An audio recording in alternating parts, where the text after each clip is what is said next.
आज हम बात करने वाले हैं दुनिया के सबसे मशहूर और सबसे ज़्यादा डिमांड वाले जेमस्टोन यानी डायमंड के बारे में। लेकिन सवाल यह है कि क्या हर डायमंड कीमती होता है? क्या कलरलेस डायमंड ही सबसे ज़्यादा बेस्ट होता है? और डायमंड की प्राइसिंग कैसे तय की जाती है? आज की वीडियो देखने के बाद आप डायमंड को सिर्फ एक चमकदार स्टोन नहीं बल्कि एक साइंटिफिक और जियोलॉजिकल नज़रिए से समझ पाएंगे। So let's start it.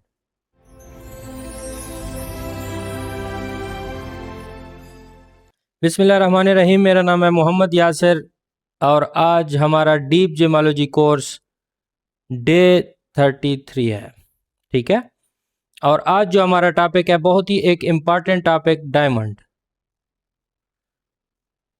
जिसे उर्दू में हम हीरा कहते हैं।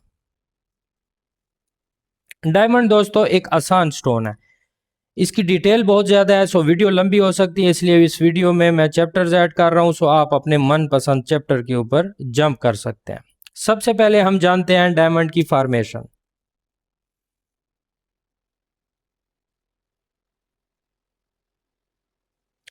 फॉर्मेशन यानी डायमंड बनता कैसे है। सो डायमंड जो है ये बहुत ही एक आसान केमिकल कंपोजिशन रखता है जिसे हम कहते हैं सी। डायमंड दोस्तों सिर्फ और सिर्फ कार्बन से बनता है और इसके बनने का जो प्रोसेस है, ज़मीन के अंदर तकरीबन 150 से 200 किलोमीटर तक ये अंदर की तरफ गहराई में ये बनता है। 150 से 200 किलोमीटर ज़मीन के अंदर हाई प्रेशर और हाई टेम्परेचर की वजह से कार्बन के जो एटम्स होते हैं वो एक मखसूस क्रिस्टल स्ट्रक्चर में अरेंज्ड हो जाते हैं। ठीक है, और इस अरेंजमेंट को हम कहते हैं डायमंड। डायमंड बनने में लाखों नहीं करोड़ों साल लगते हैं ज़मीन के अंदर, और बाद में ये वोल्केनिक इंटरप्शन से ज़मीन की सतह के ऊपर आ जाते हैं। आतिशफशां पहाड़ जिसे हम कहते हैं, वोल्केनिक इंटरप्शन से, आतिशफशां पहाड़ की मदद से यानी लावे की मदद से ये ज़मीन की सतह के ऊपर आ जाते हैं और हमें मिल जाते हैं, और हम उन्हें कट करके या हम उन्हें इंडस्ट्रियल यूज़ में फिर इस्तेमाल करते हैं। तो ये डायमंड की कहानी है। लेकिन यहाँ पे एक बात मैं आपको बताता चलूँ कि इंटरेस्टिंग बात यह है कि ग्रेफाइट और डायमंड दोनों कार्बन से बनते हैं।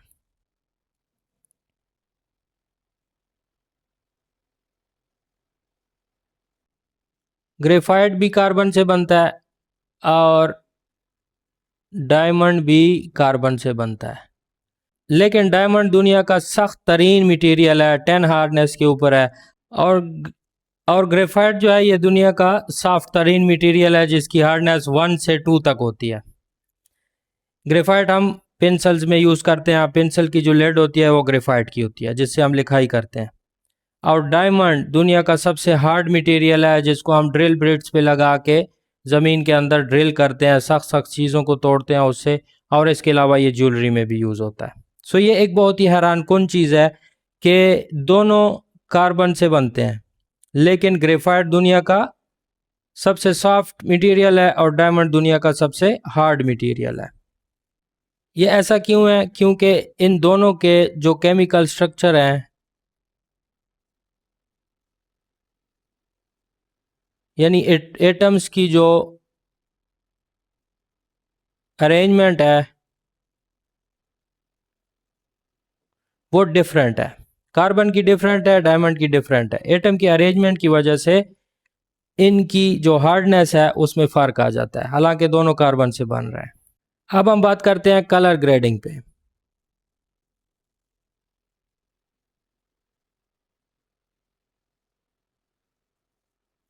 कलर ग्रेडिंग ऑफ डायमंड एक इंटरेस्टिंग टॉपिक है। डायमंड की कलर ग्रेडिंग जीआईए सिस्टम के मुताबिक डी से जेड तक होती है। सबसे पहले डायमंड की जो कलर ग्रेडिंग है वो जीआईए ने की है, जो कि जियोलॉजिकल इंस्टीट्यूट ऑफ अमेरिका, एक बहुत ही मशहूर इंस्टीट्यूट है। डायमंड की कलर ग्रेडिंग जो है वो डी से लेके जेड तक होती है। ठीक है, अक्सर जब आप डायमंड की कलर ग्रेडिंग देखते हैं किसी भी सर्टिफिकेट में, जब आप डायमंड ख़रीदते हैं तो उसके साथ जो सर्टिफिकेशन आपको मिलती है उसमें डायमंड का कलर नहीं लिखा होता, उसमें सिर्फ एक लेटर लिखा होता है जिससे आपको पता ही नहीं चल पाता कि इस डायमंड का कौन सा कलर लैब ने आइडेंटिफाई किया है। सो यहाँ पे हम नोट कर लेते हैं DEF। ये डायमंड जो हैं जिस सर्टिफिकेशन में ये लेटर्स आपको देखने को मिल जाएं तो इट्स मीन कि ये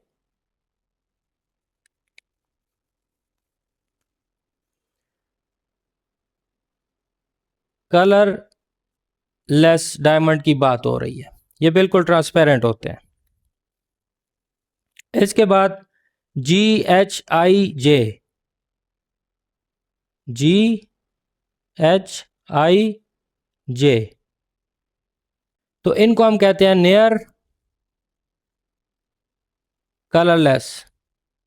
ये नियर टू कलरलेस होते हैं, यानी जिस सर्टिफिकेशन में आपको ये लेटर्स मिलने, जिस सर्टिफिकेशन में आपको ये लेटर्स देखने को मिले GHIJ, तो आप समझिए कि ये नियर टू कलरलेस है, यानी ये कलरलेस से थोड़ा सा नीचे का ग्रेड है डायमंड कलर ग्रेडिंग में। इसके बाद KLM, KLM, ये डायमंड जो होते हैं ये स्लाइटली टिंड होते हैं।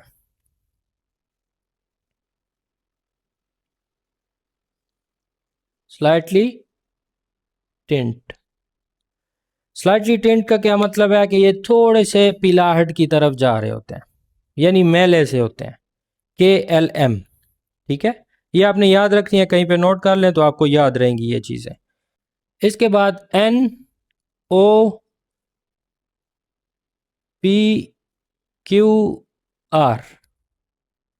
NOPQR, ये जो डायमंड्स होते हैं ये लाइट येलो होते हैं, ठीक है, या इस तरह से येलो की तरफ सारी गेम जा रही है। और आखिर में जो आखिरी ग्रेड होता है वो S2Z होता है। इसके अलावा एक टर्म आती है डायमंड्स में, फैंसी कलर डायमंड्स।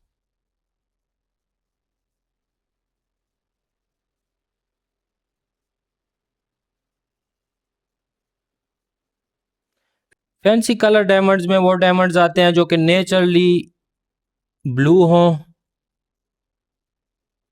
पिंक हों, रेड हों या येलो हों, ठीक है। और ये डायमंड जो है वो ट्रेस एलिमेंट की वजह से इस तरह का कलर इनको मिलता है। जैसे बाकी जेमस्टोन्स में हमने पढ़ा कि सिफायर्स में ट्रेस एलिमेंट की वजह से, यानी आयरन और टाइटेनियम आ गया तो उसमें ब्लू सिफायर आ जाता है, अगर वो आयरन आ गया सिर्फ तो येलो सिफायर आ जाता है। इसी तरह डायमंड में भी ट्रेस एलिमेंट शामिल हो सकता है कार्बन के साथ। सो अगर ट्रेस एलिमेंट शामिल होता है तो वो उसमें ब्लू आता है, पिंक आता है, रेड आता है, येलो आता है, और ये बहुत ही रेयर चांसेस में होता है। ये जो डायमंड्स होते हैं इन कलर्स में ये बहुत ज़्यादा एक्सपेंसिव होते हैं। इसकी एक मिसाल मैं आपको दूं, जैसा कि होप डायमंड।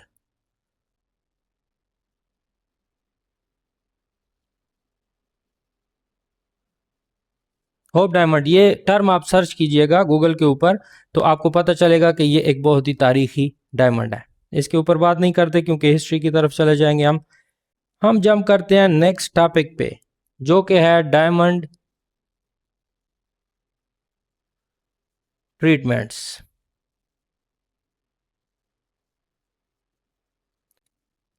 डायमंड ट्रीटमेंट्स में जो सबसे पहली ट्रीटमेंट आती है वो आती है लेज़र ड्रिलिंग।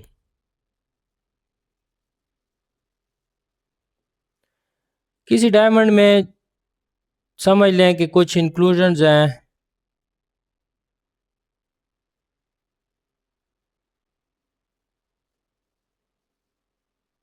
जो कि उसकी क्लैरिटी को कम कर रही हैं, तो इसमें लेज़र ड्रिल किया जाता है जो कि आपको आंख से नज़र नहीं आएगा। बहुत माइक्रो ड्रिल्स होते हैं, वो ड्रिल करके इससे ये चीज़ जो है, ये इंक्लूजन जो है वो निकाल दी जाती है। तो इस ट्रीटमेंट को हम लेज़र ड्रिलिंग कहते हैं। किसी अच्छी लैब से जब टेस्ट करवाएंगे तो ये ट्रीटमेंट वो ही आइडेंटिफाई कर सकेंगे। सेकंड नंबर पे फ्रैक्चर फिलिंग।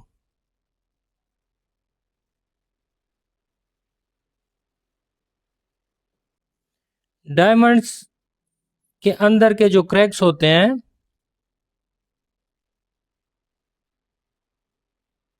उनको फिल किया जाता है बाय ग्लास के ज़रिए से उनको फिल किया जाता है। अब यहाँ पे एक सवाल पैदा होता है, अगर डायमंड दुनिया का सबसे हार्ड मटेरियल है तो इसमें फ्रैक्चर आता क्यों है? ठीक है, इसमें फ्रैक्चर क्यों आता है, ये एक सवाल पैदा हो सकता है। तो यहाँ पे मैं आपको बताता चलूं कि हार्ड और टफ में फ़र्क होता है। ठीक है, हार्ड मटेरियल जितने भी हैं जैसे ग्लास है, डायमंड है, ये हार्ड तो होते हैं, ठीक है, लेकिन टफ नहीं होते। हार्ड होते हैं इसलिए ये ब्रेटल होते हैं। टफ जो है वो सबसे, जो दुनिया के ऊपर जो सबसे ज़्यादा टफ मटेरियल है वो है जेडाइट।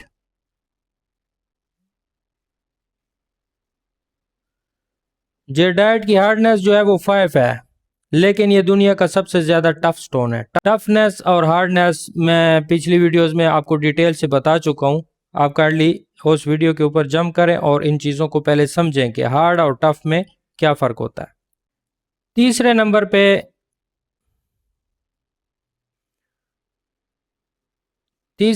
पे डायमंड में जो ट्रीटमेंट आती है उसे हम बोलते हैं HPHT ट्रीटमेंट। इसमें होता क्या है कि एक डायमंड को हाई प्रेशर हाई टेम्परेचर के ऊपर हीट किया जाता है और उसके अंदर की जो सॉलिड इंक्लूजन्स हैं वो मेल्ट की जाती हैं। या यूँ समझ लें कि ये एक हीट ट्रीटमेंट है, जैसे रूबीज़ और सिफायर में हम करते हैं उसके कलर को, उसकी क्लैरिटी को इन्हांस करने के लिए।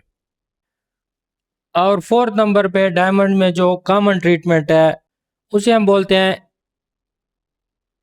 इरेडिएशन। इसमें क्या होता है कि रेडिएशन की मदद से डायमंड के जो कलर्स हैं उनको चेंज किया जाता है, जैसे ब्लू से ग्रीन और येलो शेड्स के दरमियान। जेमालोजिस्ट के लिए ट्रीटमेंट आइडेंटिफिकेशन बहुत ज़्यादा ज़रूरी है क्योंकि ट्रीटमेंट प्राइस को डायरेक्टली इफ़ेक्ट करता है। ये जो ट्रीटमेंट्स मैंने आपको समझा दी, काइंडली इनके ऊपर सर्च भी करिए अपनी और इनको नोट भी करिए। इसके बाद हमारा टॉपिक है diamond inclusion.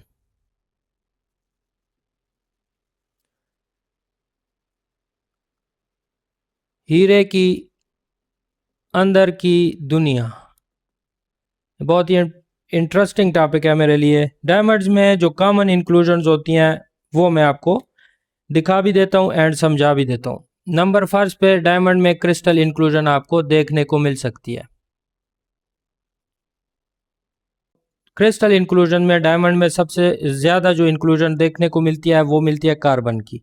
So carbon diamond के अंदर ट्रैप हो सकता है। इसके अलावा क्वार्ट्ज भी डायमंड के अंदर ट्रैप हो सकता है। ये क्रिस्टल इंक्लूजन है। सेकेंड नंबर पे फेदर इंक्लूजन, पंख जैसी इंक्लूजन। ये डायमंड की क्लैरिटी को बहुत ज़्यादा वीक कर देती है, फेदर इंक्लूजन। इसके अलावा क्लाउड्स, बादलों जैसी इंक्लूजन, ये फेदर्स का एक पूरा ग्रुप होता है जो को आपको बादलों की तरह नजर आता है। यानी फेदर इंक्लूजन ऐसी होती है कि एक पंख की तरह वो अंदर पड़ी होती है, लेकिन जब इसका पूरा ग्रुप आपको देखने को मिले तो उसको हम बोलते हैं क्लाउड्स। एंड फोर्थ नंबर पे जो कॉमन इंक्लूजन होती है वो होती है pin point inclusion. Pin point inclusion यहाँ पे आपको पिक्चर में नजर आ रही है, इसे हम बोलते हैं पिन पॉइंट इंक्लूजन। डायमंड में एक सबसे इंपॉर्टेंट टॉपिक डायमंड की क्लैरिटी ग्रेडिंग।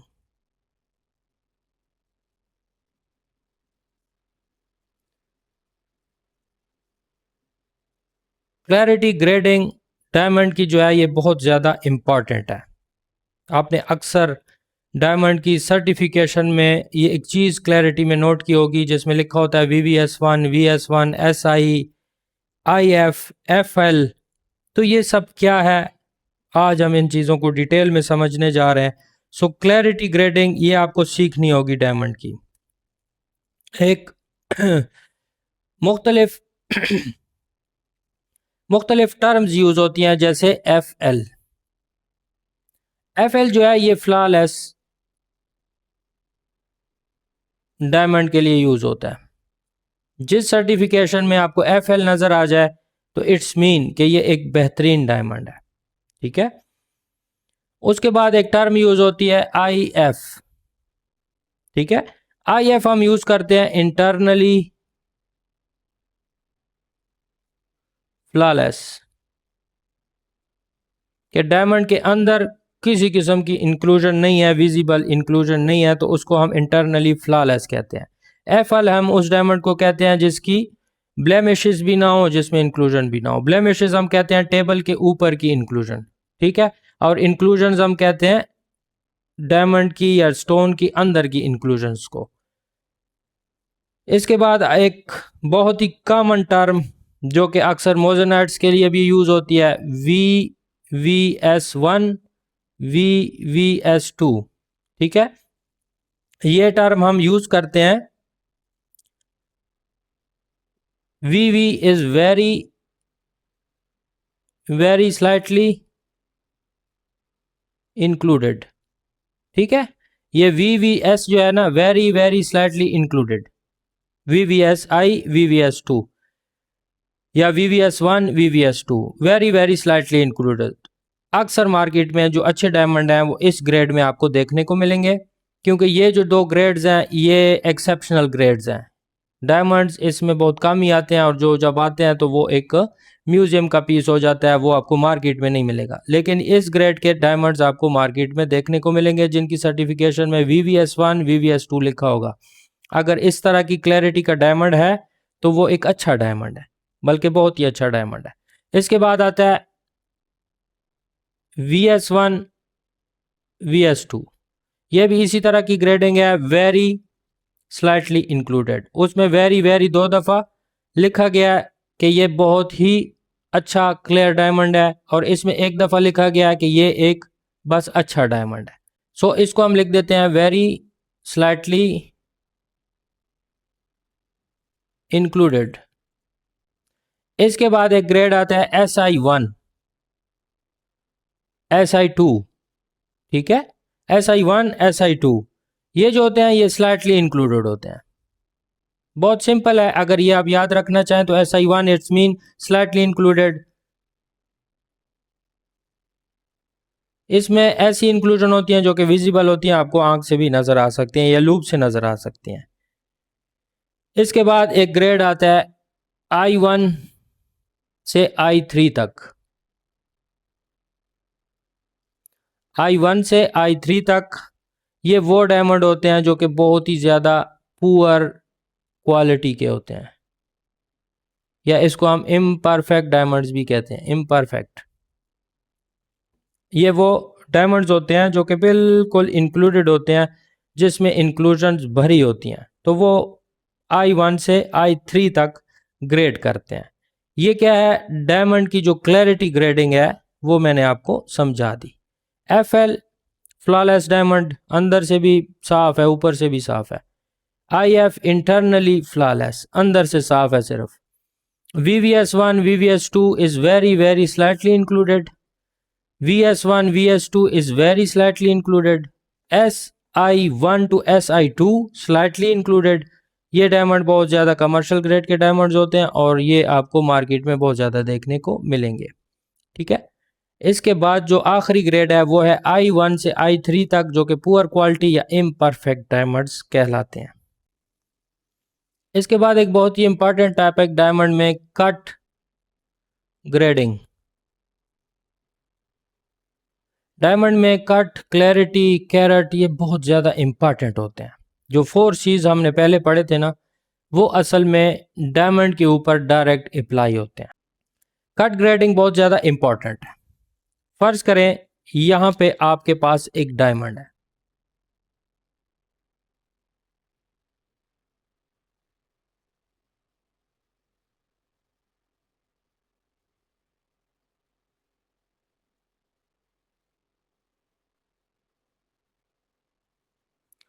यहाँ पे आपके पास एक डायमंड है। डायमंड के हिस्से जो होते हैं, जो कट के नेम होते हैं, वो इसको हम बोलते हैं टेबल। ये जो है ये क्राउन है। यहाँ पे जो लाइन होती है ना, इसको हम बोलते हैं गर्डल।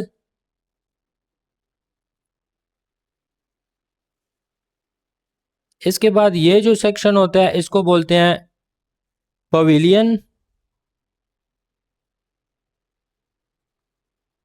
और ये जो नोक होती है इसको बोलते हैं क्यूलेट। अक्सर लोग इसे कल्ट बोलते हैं, लेकिन कल्ट ठीक प्रोनाउंसिएशन नहीं है, सो ये क्यूलेट है। डायमंड का कट जो है ये बहुत ही ज़्यादा अहमियत का हामिल होता है। याद रखें, ये हम डायमंड के 4 सीज डिस्कस कर रहे हैं। 4 सीज का फार्मूला बना ही डायमंड्स के लिए था। सो यहाँ पे कट समझना आपको बहुत ही ज़्यादा ज़रूरी है। मैंने आपको डायमंड के कट के मुकम्मल नेम बता दिए। टेबल होता है, क्राउन होता है, पवेलियन, क्यूलेट, गर्डल। ठीक है, यहाँ पे आप समझिएगा कि एक डायमंड है जो कि अच्छे से कट नहीं है, उसका कट जो है वो पुअर है। ठीक है, तो उसमें से जो लाइट आएगी, सोर्स ऑफ लाइट, वो यहाँ टकरा के यहाँ से निकल जाएगी। ठीक है, या यहाँ से निकल जाएगी या इस तरह डिवर्ट हो जाएगी। तो डायमंड डिपेंड करता है कट के ऊपर। अगर डायमंड इंटरनली फ्लॉलेस है और उसका कट बुरा है तो यकीन माने उसकी कोई चमक आपको नहीं दिखने वाली। एक और डायमंड जो कि एक माहिर लेबोरेटरी आर्टिस्ट ने काटा है। स्टोन की जो कटिंग करते हैं उनको हम बोलते हैं लेबोरेटरी आर्टिस्ट। ठीक है, और ये जो कट होते हैं इनको हम बोलते हैं फैसेट्स। तो एक ये डायमंड है जो कि एक माहिर लेबोरेटरी आर्टिस्ट ने काटा है, और उसे पता है कि कौन कौन से एंगल के ऊपर क्राउन है, कौन से एंगल के ऊपर टेबल है, कौन से एंगल के ऊपर गर्डल है, गर्डल की विड्थ कितनी है, इसके अलावा क्यूलेट कहाँ पे बनाना है मैंने, और कितने फैसेट डालने हैं। सो इस डायमंड के साथ जब लाइट टकराती है तो वो फुली अंदर से होके वापस आती है। ठीक है, और ये डायमंड होता है जो कि आपको फिर चमकदार नज़र आता है। यकीन माने डायमंड जो है ये सारे का सारा कट के ऊपर इसकी चमक मुनहसर है। अगर डायमंड चमकदार नहीं है तो वो एक शीशा काटने वाला औजार है, उसको फिर हम किसी ऑर्नामेंटल ज्वेलरी में यूज़ नहीं कर सकते। सो कट डायमंड की ग्रेडिंग में बहुत इंपॉर्टेंट है। इसके बाद एक बहुत ही इंपॉर्टेंट टॉपिक है हमारा प्राइस कैलकुलेटर। डायमंड की जो प्राइस है ये ट्रेड हो रही होती है रोज़ाना की बेस पे। आप जब गूगल से पूछते हैं तो वो आपको डायमंड की 1 कैरेट की प्राइस दे देता है। ठीक है, लेकिन मार्केट में जो डायमंड्स आपको देखने को मिलते हैं, जब आप उनकी ग्रेडिंग कर लेते हैं तो उसके बाद आप कैसे उसकी प्राइस निकालेंगे वो यहाँ हम समझने की कोशिश करते हैं। देखिए, हमारे पास 2 डायमंड हैं। ठीक है,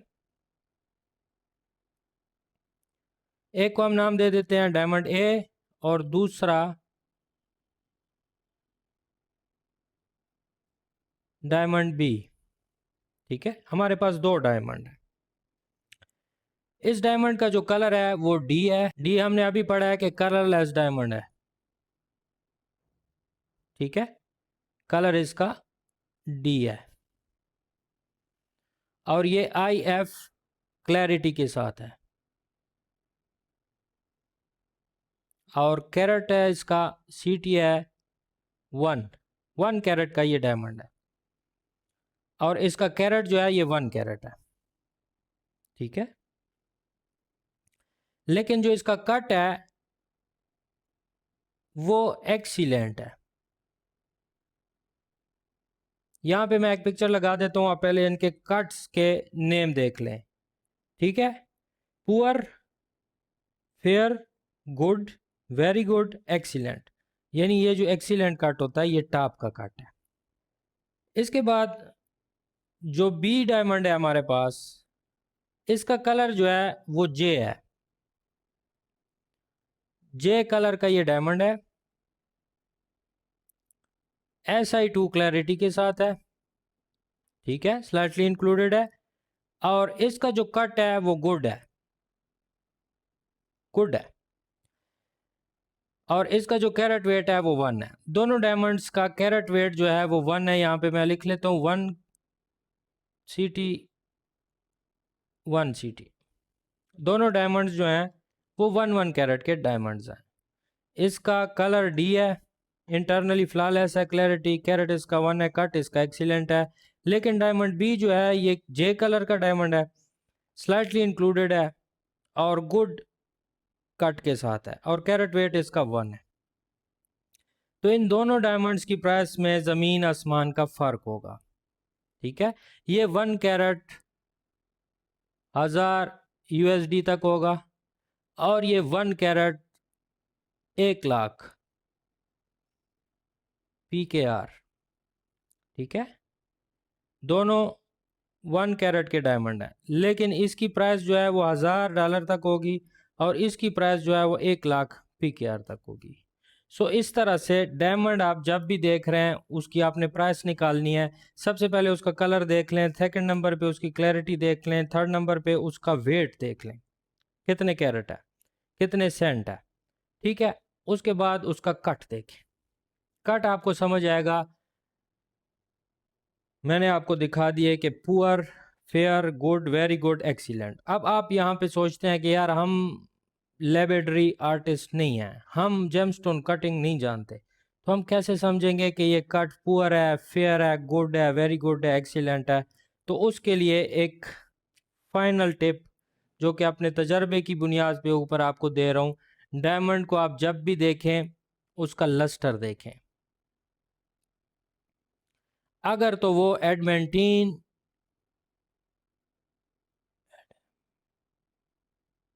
एडमेंटीन लस्टर दे रहा है, यानी काफ़ी चमकदार आपको नज़र आ रहा है, तो इट मीन्स कि उसका कट अच्छा है। अगर वो आपको लस्टर नहीं दे रहा, डल डल लग रहा है, तो इट्स मीन कि वो कट बुरा है। सो आपने इस बुनियाद के ऊपर डायमंड को देखना है, तो आपको उसकी प्राइस का अंदाज़ा होगा। जो हल्की क्वालिटी के डायमंड होते हैं वो आजकल तकरीबन 1 लाख 1,20,000 रुपये पर कैरेट से स्टार्ट हो रहे हैं। जाते जाते फाइनल टिप मैं आपको देता चलूं डायमंड के बारे में। डायमंड में अक्सर लोग कैरेट देख के डायमंड खरीद रहे होते हैं, यानी साइज देख के कि वो इतने बड़े साइज का 3 कैरेट का डायमंड है, 4 कैरेट का डायमंड है। डायमंड में सबसे पहले आपने कैरेट नहीं देखना, सबसे पहले देखना है उसका कट। कट आप देखेंगे लस्टर से, ठीक है, उसकी ब्रिलियंस से। ब्रिलियंस हम बोलते हैं ओवरऑल चमक को, ब्रिलियंस किसी भी स्टोन की ओवरऑल चमक को बोला जाता है कि वो आपको कितना अट्रैक्ट कर रहा है। ब्रिलियंस को देखना है, क्योंकि अक्सर क्या होता है कि 0.90 कैरेट का डायमंड जो है एक्सीलेंट कट में, वो 1.20 कैरेट पुअर कट डायमंड से ज़्यादा खूबसूरत नज़र आता है। इसीलिए मैं हमेशा आपको रिकमेंड करूँगा कैरेट से पहले कट देखें, कलर से पहले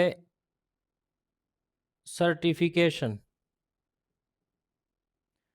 कलर से पहले सर्टिफिकेशन देखें। डायमंड में, रूबी में, सिफायर में, एमराल्ड में सर्टिफिकेशन बहुत इंपॉर्टेंट होती है, ख़ासकर अगर किसी बाहर की जेमोलॉजिकल लैब की सर्टिफिकेशन हो, जैसे GRS है, GIA है, IGI है, इस तरह की और भी बहुत सारी अच्छी लेबॉर्ट्रीज़ हैं, गिल्ड है। सो उसकी सर्टिफिकेशन अगर डायमंड के साथ है तो वो आप पहले पढ़ें, वो देखें, क्योंकि उसमें सारी डिटेल्स अच्छे से लिखी होती है। और तीसरी बात,